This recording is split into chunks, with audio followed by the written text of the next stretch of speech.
اللہ تبارک و تعالی نے انسانوں کے نیچر میں عجیب و غریب خصوصیات عطا فرما رکھی ہیں۔ انسان کے اندر جہاں طرح طرح کی خوبیاں، صلاحیتیں اور اسی طریقے سے اچھائی کرنے کی چیزیں ودیت کی ہیں، وہی اللہ تبارک و تعالی نے گناہوں کا مادہ بھی رکھا ہے۔ لیکن اسی کے ساتھ ساتھ مسلمانوں کے اوپر رحم فرماتے ہوئے اللہ رب العزت نے مخصوص ایام میں مغفرت کے وعدے فرمائے ہیں۔ احادیث مبارکہ کے اندر کثرت سے گناہوں کی بخشش کی بات آئی ہے۔ یہ پورا مہینہ عظمت والا مہینہ ہے، یہ پورا مہینہ برکت والا مہینہ ہے۔ اس مہینے کی فضیلت، اس مہینے کی عظمت، اس مہینے کی برکت کا کوئی انکار نہیں کر سکتا۔ اللہ کے رسول علیہ الصلوۃ والسلام کی واضح حدیث ہے، رجب کا مہینہ آتے ہی آقا علیہ الصلوۃ والسلام دعا فرماتے تھے، اللہم بارک لنا فی رجب و شعبان وبلغنا رمضان۔ اے اللہ رب العزت، رجب اور شعبان کے مہینے میں برکت عطا فرما اور ہماری عمر میں اتنی برکت عطا فرما کہ ہم رمضان کی سعادتوں کو حاصل کر سکیں۔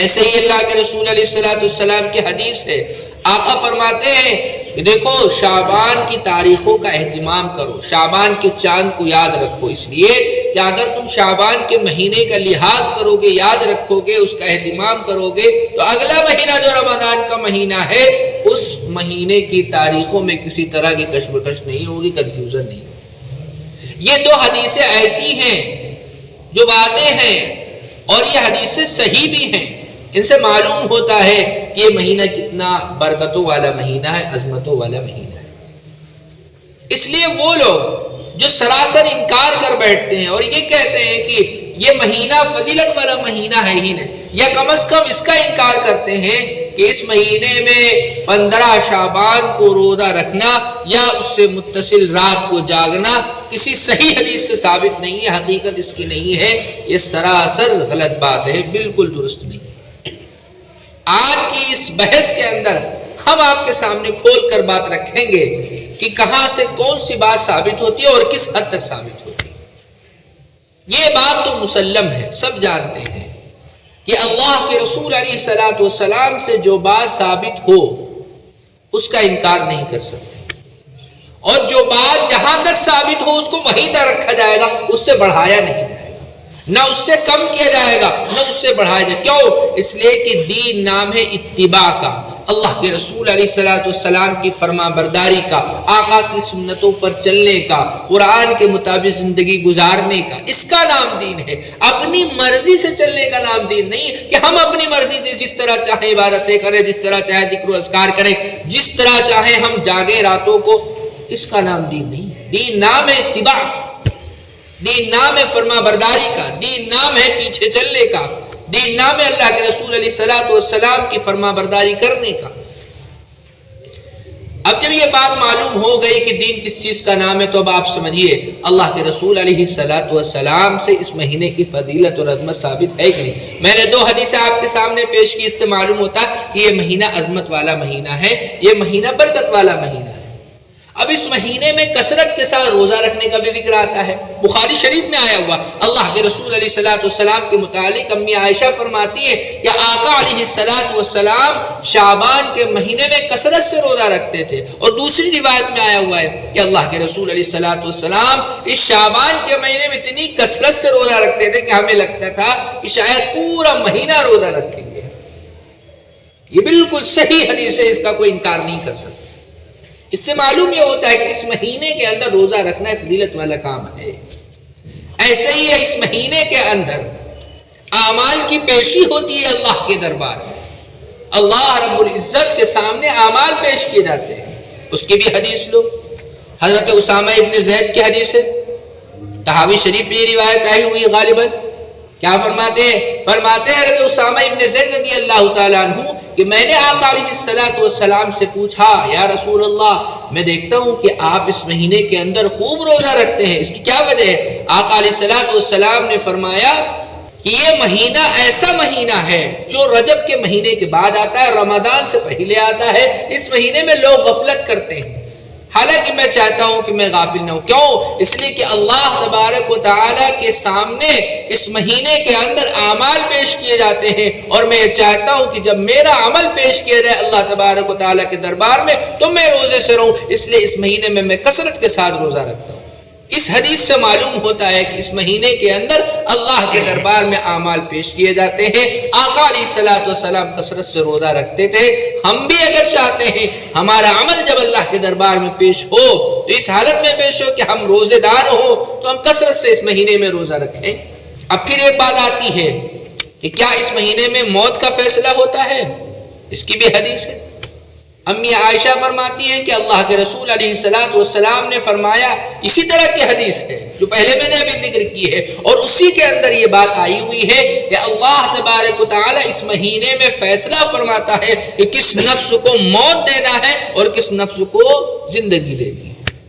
اس لیے روزہ رکھتے تھے اللہ کے رسول علیہ الصلوۃ والسلام تاکہ جب موت آئے یا موت کا حکم لکھا جائے تو روزے کی حالت میں لکھا جائے. اب یہ روایتیں، یہ احادیث ہم کو بتلاتی ہیں کہ اس مہینے کی عظمت ہے، فضیلت ہے. اس مہینے کی برکتوں کا انکار کرنا جہالت، گمراہی، ناواقفیت. اس کے علاوہ اس کی کوئی حقیقت نہیں. اس لیے اس مہینے کے اندر خاص طور سے عبادتوں کو بڑھا دینا چاہیے، روزوں کو بڑھا دینا چاہیے، ذکر و اذکار کو بڑھا دینا چاہیے، تلاوت کو بڑھا دینا چاہیے. ایک تو یہ بات ہو گئی. اب بات آتی ہے 15 شعبان، اسپیسیفک 15 شعبان، شعبان کے مہینے کی 15ویں تاریخ اور اس کی رات، جس کو ہم اور آپ شب برات کے نام سے جانتے ہیں. پہلے ضروری ہے کہ ہم پہلے شب برات کو سمجھ لیں، اس کے بعد اگلے دن کا جو روزہ ہے اس کی بات آ جائے گی. اب یہ سمجھنا ضروری ہے کہ کیا اس رات کی کوئی حقیقت ہے؟ اب تک یہ لوگ بتاتے رہے ہیں، بلکہ آج کل کے دور میں بہت سارے ایسے لوگ ہیں جو موبائلوں سے علم حاصل کرتے ہیں اور پھر امت میں ایک فتنہ پھیلاتے ہیں کہ اس رات میں جاگنا بدعت ہے. اللہ کے رسول علیہ الصلوۃ والسلام سے اس رات کا جاگنا ثابت نہیں ہے، عبادت کرنا ثابت نہیں، اس رات کی کوئی اہمیت نہیں ہے. اگر کوئی بندہ اس رات میں کوئی جاگتا ہے، عبادت کرتا ہے، وہ بدعتی کہلائے. بہت سارے ایسے لوگ مل جائیں، ہر جگہ آپ کو ملیں، کثرت کے ساتھ ملیں. اس لیے ضروری یہ ہے کہ ہم سمجھیں کہ کیا واقعتاً ایسا ہے.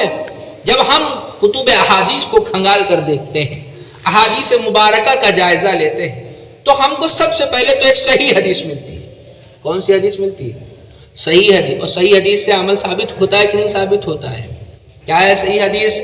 علامہ ناصر الدین البانی رحمۃ اللہ علیہ نے السنہ اور ابن حبان کی الصحیح کے حوالے سے روایت نقل کی ہے. فرماتے ہیں کہ اللہ کے رسول علیہ الصلوۃ والسلام نے فرمایا کہ شعبان کی 15ویں رات میں اللہ تبارک و تعالی آسمان دنیا میں نزول فرماتے ہیں اور عام مغفرت کا اعلان فرماتے ہیں، سوائے 2 لوگوں کے، ایک مشرک کے اور ایک کینہ پرور کے، کہ ان دونوں کی اللہ تبارک و تعالی اس رات میں مغفرت نہیں فرماتے. ان کے علاوہ جتنے بھی ہیں سب کو کی مغفرت فرما دیتے. اس روایت کو ذکر کرنے کے بعد علامہ ناصر الدین البانی رحمۃ اللہ علیہ نے لکھا ہے کہ اس کے راوی ثقہ ہیں، قابل اعتماد ہے، یہ روایت بالکل صحیح ہے. جب یہ صحیح روایت ہے تو اس سے اس رات کی اہمیت، فضیلت، برکت ثابت ہوتی ہے کہ نہیں ثابت ہوتی؟ اس لیے وہ لوگ جو منہ پھاڑ کے فوراً کہہ دیتے ہیں کہ یہ رات جاگنا تو ثابت ہے ہی نہیں، یہ تو بدعت ہے، گمراہی ہے، وہ جاہل ہے، ناواقفیت کی بنیاد پر ایسا کہہ رہے ہیں. اس رات کی اہمیت ہر حال میں رہی ہے. تقریباً 10 صحابہ اکرام رضوان اللہ علیہم اجمعین ایسے ہیں جنہوں نے اس رات کی اہمیت کو اور فضیلت کو نقل کیا ہے اور اس پر مشتمل روایات کو نقل کیا ہے.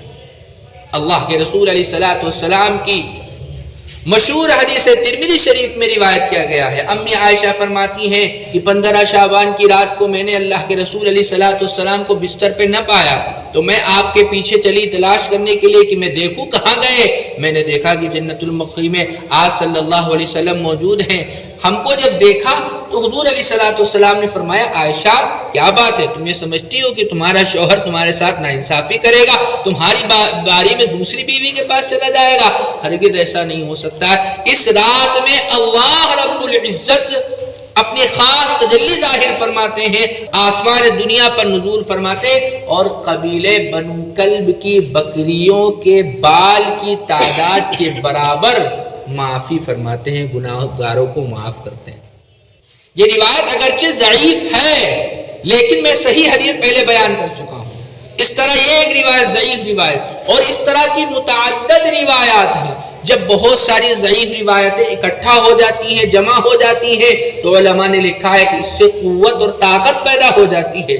ایک چھوٹی سی مثال دی جاتی ہے کہ ایک لکڑی ہو کمزور سی تو وہ کمزور ہے، آسانی سے ٹوٹ سکتی ہے، لیکن اگر ان لکڑیوں کو جمع کر دیا جائے تو بتائیے ان میں قوت پیدا ہو جاتی ہے کہ نہیں پیدا ہو جاتی ہے؟ بہت ساری انرجیاں مل کر کے چھوٹی کمزور انرجیاں مضبوط ہو جاتی ہیں کہ نہیں مضبوط ہو جاتی ہیں؟ ایسے ہی اس معاملے کے اندر ہے کہ اس رات کے حوالے سے اس قدر بے شمار ضعیف روایتیں ہیں کہ ان تمام روایتوں کو اکٹھا کرنے سے حسن درجہ تک بات پہنچ جاتی ہے، اور اس بنیاد پر علماء نے لکھا ہے کہ اس رات میں جاگنا فضیلت والی بات ہے۔ اس رات میں اگر کوئی جاگتا ہے، عبادت کرتا ہے، ذکر و اذکار کرتا ہے، اللہ تبارک و تعالی اس کو ثواب عطا فرمائیں گے۔ بدعتی اس کو ہرگز نہیں کہا جائے، اور اگر کوئی کہہ رہا ہے کہ وہ بدعتی ہے رات میں جاگنے والا، تو آئے ہمارے سامنے اور کوئی ایسی حدیث ڈھونڈ کر دکھائے کہ جس میں آقا علیہ الصلوۃ والسلام نے اس رات میں جاگنے والے کو منع فرمایا اور یہ کہا ہو کہ جو بندہ اس رات میں جاگے گا وہ بدعتی کہلائے گا۔ کوئی ایسی حدیث لا کر کے دکھائے۔ یہ صحیح احادیث اور یہ ضعیف روایتیں بھی اگر ہم مان لیں، ضعیف روایت سے عمل ثابت ہوتا ہے کہ نہیں ثابت ہوتا ہے؟ اس سے بھی عمل ثابت ہوتا ہے۔ اور میں نے تو آپ کے سامنے ایک صحیح روایت پیش کی ہے، بالکل صحیح، اور حوالے کے ساتھ بات کی ہے، ادھر ادھر کی اٹکل بچھو نہیں کھیلا ہے۔ جو بات کہی گئی ہے وہ بالکل حوالے کے ساتھ، کوئی اگر چاہے کہ ہاں اس پر ہم بحث کر لیں، بالکل دروازہ کھلا ہوا ہے، کبھی بھی آ سکتا ہے اور بات کر سکتا ہے۔ تو اس سے معلوم ہوا کہ اس رات کی اہمیت ہے۔ اس طرح کی ایک اور روایت ہے کہ جس میں آقا علیہ الصلوۃ والسلام نے فرمایا کہ اللہ رب العزت اس رات میں ہر شخص کی مغفرت فرما دیتے ہیں سوائے دو لوگوں کے، ایک مشرک کے اور ایک خودکشی کرنے والے کے۔ الگ الگ روایتیں، کسی میں کچھ بیان کیا گیا، کسی میں کچھ بیان کیا گیا ہے۔ بہرحال اللہ تبارک و تعالی عمومی طور پر اس رات میں مغفرت کا اعلان فرما دیا۔ اب بات آتی ہے کہ اس کے اگلے دن روزہ رکھنا۔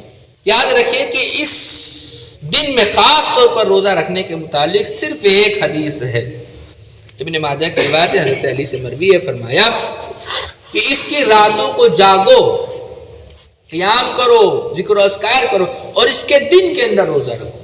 یہ ضعیف روایت ہے، لیکن علماء نے لکھا ہے کہ ضعیف روایت ہے، پھر بھی وہی علماء جنہوں نے کہا کہ یہ ضعیف روایت ہے، انہی علماء نے لکھا ہے کہ ضعیف روایت سے بھی عمل ثابت ہوتا ہے استحباب کے درجے میں۔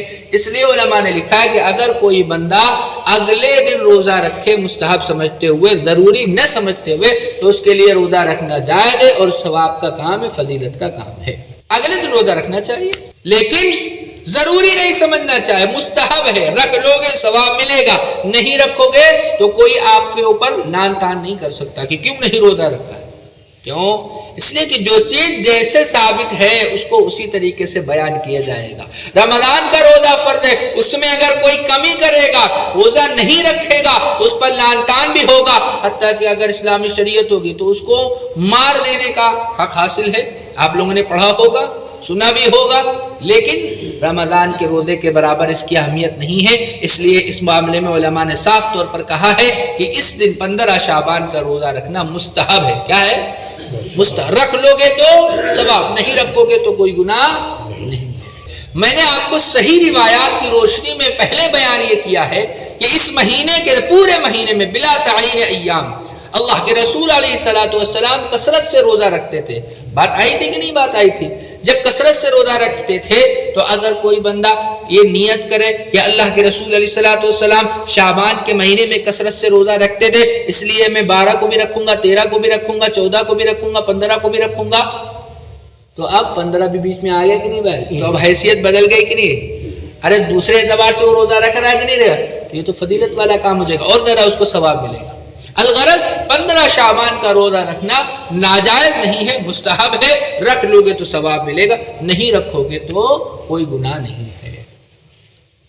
جب یہ بات ثابت ہو گئی کہ اللہ کے رسول علیہ الصلوۃ والسلام سے اس رات کی اہمیت ثابت ہے اور اس رات میں جاگنا چاہیے، تو اب یہ بھی ضروری ہے کہ جیسے ثابت ہے اسی طریقے سے عمل کرنا چاہیے۔ ہوتا یہ ہے کہ اس رات کے اندر ہمارے احباب خاص طور سے نوجوان حضرات جگہ بنا لیتے ہیں، سوچتے ہیں سمجھتے ہیں کہ شاید رات جاگنا ثواب کا کام ہے۔ رات جاگنا ثواب کا کام نہیں ہے، بلکہ قیام لیل رات میں جاگ کر کے عبادتوں کو انجام دینا ثواب کا کام ہے۔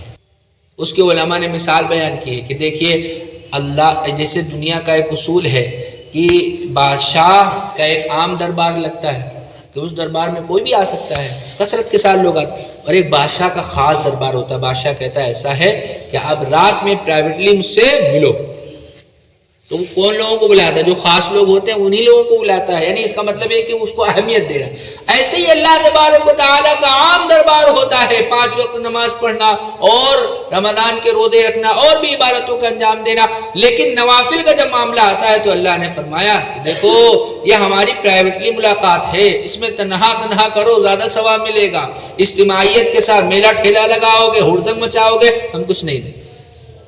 اس لیے علماء نے لکھا ہے کہ اس رات میں تنہائی کے ساتھ عبادت کرنا زیادہ فضیلت والا کام ہے۔ آئیے رات میں اپنا جو بھی اللہ توفیق دے تنہائی کے ساتھ کونے میں بیٹھ جائیے، اپنا ذکر و اذکار کیجئے، تلاوت کلام پاک کیجئے، تہجد پڑھیے، نوافل پڑھیے، اور جو بھی اللہ تبارک و تعالیٰ توفیق دے وہ عبادت انجام دیجئے، اور اس کے بعد خوب رو رو کے اللہ تبارک و تعالیٰ سے دعا مانگے، اپنے لیے دعا مانگے، اپنے مرحومین کے لیے دعا مانگے۔ لیکن یہ چیزیں کرنے والے اس کو کرنا چاہیے۔ اس کے ساتھ اگر کوئی بندہ اجتماعیت کے ساتھ اعمال کو انجام دینا شروع کر دے، اب ہوتا کیا ہے کہ اس رات میں پورا ایک گول بنا کر کے قبرستان جایا جاتا ہے اور کہتے ہیں اللہ کے رسول علیہ الصلوۃ والسلام قبرستان گئے تھے۔ بالکل گئے تھے، ایک مرتبہ زندگی میں تشریف لے گئے تھے اور تنہا تشریف لے گئے تھے بغیر بتائے۔ اگر بتایا ہوتا تو امی عائشہ کو کیا ضرورت پیش آئی تھی کہ پیچھے پیچھے جانے؟ ڈھونڈنے کے لیے نکلی تھی کہ نہیں نکلی تھی؟ حدیث میں ہے کہ نہیں ہے؟ اس کا مطلب ہے بغیر بتائے گئے۔ تم بھی جب بھی زندگی میں توفیق دے اللہ تبارک و تعالیٰ، بغیر بتائے چپکے سے زندگی میں ایک مرتبہ کبھی 15 شعبان کی رات میں تشریف لے جائیے۔ کہاں؟ قبرستان۔ اور جو فاتحہ وغیرہ اپنا جو جواز کی شکل میں ہے وہ آپ کر کے اس کے بعد لوٹ آئیے۔ یہ جو طریقہ اختیار کیا جاتا ہے کہ وہاں پر دکانیں سجا دی جاتی ہیں، میلے ٹھیلے کی شکل اختیار کر لی جاتی ہے، لائٹنگ ہوتی ہے، اور اگر کہیں بیچ میں کوئی مزار آ جائے تو اس کو اتنا سجا دیتے ہیں، لگتا ہے پوری دلہن ہے۔ یہ کہاں سے ثابت ہے؟ یہ ناجائز کام ہے، بدعات و خرافات و گمراہیاں، اس کے علاوہ اس کی کوئی حقیقت نہیں۔ قبرستان جانا اللہ کے رسول علیہ الصلوۃ والسلام سے اس رات میں 15 شعبان کی رات میں ایک مرتبہ زندگی میں ثابت ہے۔ آپ ایک مرتبہ زندگی میں تشریف لے جائیے۔ اور کب ثابت ہے؟ بغیر بتائے کبھی بھی آپ چپ چاپ نکل جائیے اور اپنا جو وہاں اللہ توفیق دے جواز کے دائرے میں جو چیزیں آتی ہیں وہ انجام دے کر کے چپ چاپ چلے جائیں۔ یہ جو میلے ٹھیلے کی شکل اختیار کی جاتی ہے، اجتماعیت کے ساتھ جایا جاتا ہے، اس کو علماء نے بدعات قرار دیا ہے۔ اس سے ہم کو بچنا ہے اور خود بھی بچنا، بچانا بھی ہے لوگوں کو۔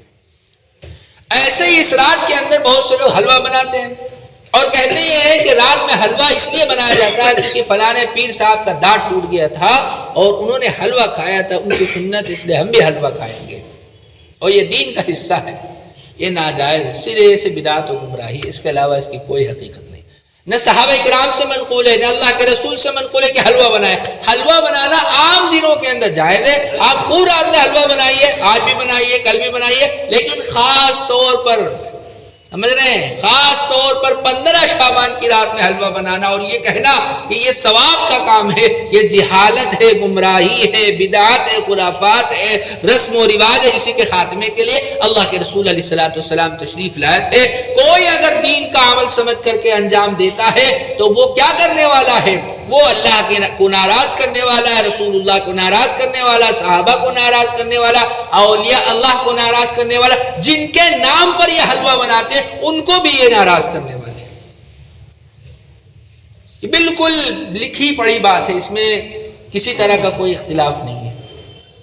رات میں حلوہ نہیں بنانا چاہیے، بدعت ہے، گمراہی ہے۔ اب پھر آگے چلیے، اس رات میں بہت سے لوگوں کا یہ عقیدہ ہے، یہ بلیو ہے کہ ہماری جو روحیں ہیں وہ گھر میں تشریف لاتی ہیں، اگر اچھا کھانا ہوتا تو خوش ہوتی ہیں، اور اگر اچھا کھانا نہ ہو تو ناراض ہو جاتی ہیں، بھاگ جاتی ہیں۔ اس لیے اچھا کھانا بنا، اچھا کھانا بنا۔ یہ بھی جہالت پر مبنی بات ہے، ناواقفیت ہے، گمراہی ہے، بدعت ہے، خرافات۔ ہماری یہ رسپانسبلٹی ہے، ذمہ داری ہے کہ ہم صحیح باتوں کو امت تک پہنچائیں اور بتائیں کہ اس طرح کی کوئی بات نہیں ہے کہ 15 شعبان کو خاص طور پر روحیں تشریف لائیں اور اچھا کھانا دیکھ کر خوش ہوں۔ ایسی کوئی بات نہیں، کہیں بھی نہیں آیا ہوا۔ یہ جہالت پر مبنی عقیدہ ہے، اس سے اپنے آپ کو بچانا۔ توبہ کریں اگر کوئی ایسا عقیدہ رکھتا ہو، خود بھی توبہ کریں اور دوسرے لوگوں کو بھی بچائیں اس سے۔ اور اس رات کے اندر بہت سے لوگ پٹاخہ داغتے ہیں، چراغاں کرتے ہیں، مسجدوں کو سجاتے ہیں، اور جو بھی بدعات و خرافات کی قبیل سے اعمال انجام دیے جاتے ہیں وہ سب ناجائز اور حرام امور ہیں، ان سے بچنا ہے، خود بھی بچنا ہے اور اپنے دوست احباب کو بھی بچانا ہے۔ میں نے شروع میں کہا تھا کہ جو چیز اللہ کے رسول علیہ السلام سے ثابت ہے اس کا کوئی انکار نہیں کر سکتا، اور جو چیز جس طریقے سے ثابت ہے اس کو اسی طریقے سے ماننا دین ہے۔ اپنے طریقے سے، اپنے انداز سے اور اپنے ذہن سے چیزوں کو داخل کر لینا ایک بدعت ہے، دین نہیں ہے۔ دین نام ہے اتباع کا۔